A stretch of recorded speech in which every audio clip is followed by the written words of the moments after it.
मित्रों, बिहार में सरकारी जॉब का बहुत ही महत्व है।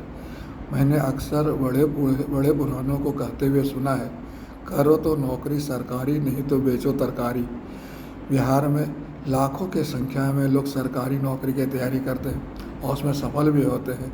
बिहार इनफैक्ट IAS IPS के लिए जाना जाता है। यद्यपि कुछ ऐसे भी होते हैं जो योग्य होते हैं, मेहनती होते हैं, लगनशील होते हैं, फिर भी सफल नहीं हो पाते हैं। वैसे ही संघर्षरत प्रतिभाओं के लिए जो ज्योतिष उपचार कारगर हो सकती है। याद रखें, ज्योतिष अंधविश्वास पर आधारित नहीं है, पूरी तरह तर्क पर आधारित है।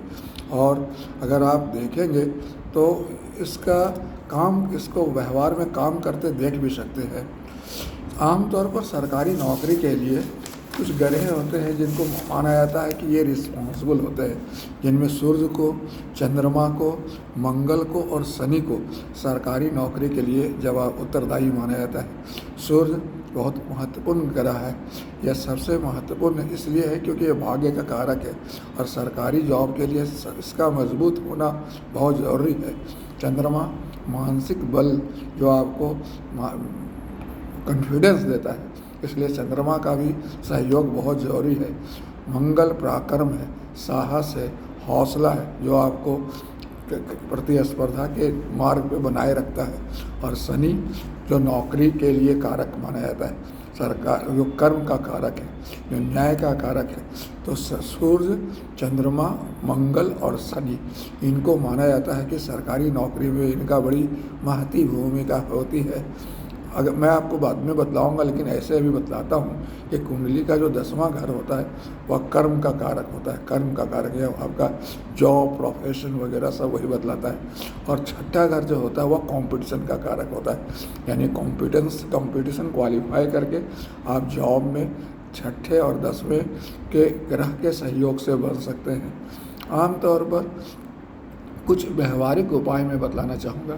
जो बच्चे लगातार मेहनत कर रहे हैं, सफल नहीं हो पा रहे हैं किसी कारणवश, तो अगर वो कुछ व्यवहारिक उपाय करें तो उसमें सफल हो सकते हैं, जिनमें मैं कुछ टिप्स देता हूँ। जैसे सबसे इम्पॉर्टेंट होता है कि माता पिता का आशीर्वाद या उनका ब्लेसिंग लेना बहुत ज़रूरी है। माता को चंद्रमा और पिता को सूर्य कहा जाता है। यदि आपको माता और पिता दोनों का आशीर्वाद प्राप्त है, इसका मतलब सूर्य और चंद्रमा दोनों का सहयोग मिल रहा है। मैं अपने जीवन में ऐसे कई व्यक्तियों को देखा हूँ जो माता पिता का सवेरे चरण स्पर्श करते हैं और वो आज बहुत सफल भी है। दूसरा मैं बोलूँगा कि आप सूर्य देव को नियमित जल दें। सवेरे उठकर नहा धोकर सूर्य को जल दें, समझे, उससे भी आपका भाग्य सुधर सकता है। इसके अलावा रविवार के दिन गुड़ का दान दें, चींटियाँ वगैरह को, या गुड़ का दान दें, उससे भी आपका सूर्य पर बल मिलता है, ताकत मिलता है।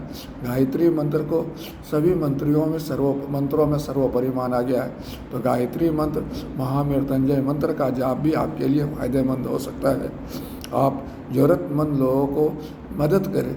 ज़रूरतमंद लोगों को मदद करने से आपका छठा भाव, जो प्रतिस्पर्धा का भाव है, वह मजबूत होता है और आप कंपटीशन में क्वालिफाई कर सकते हैं।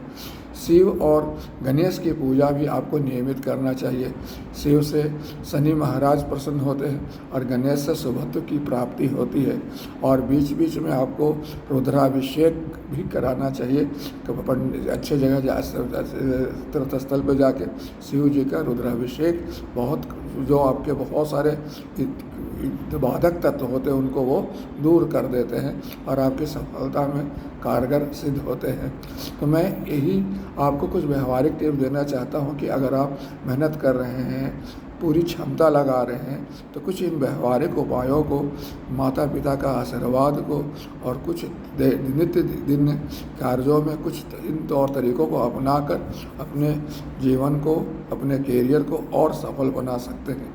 इतिश्री शुभकामनाएं।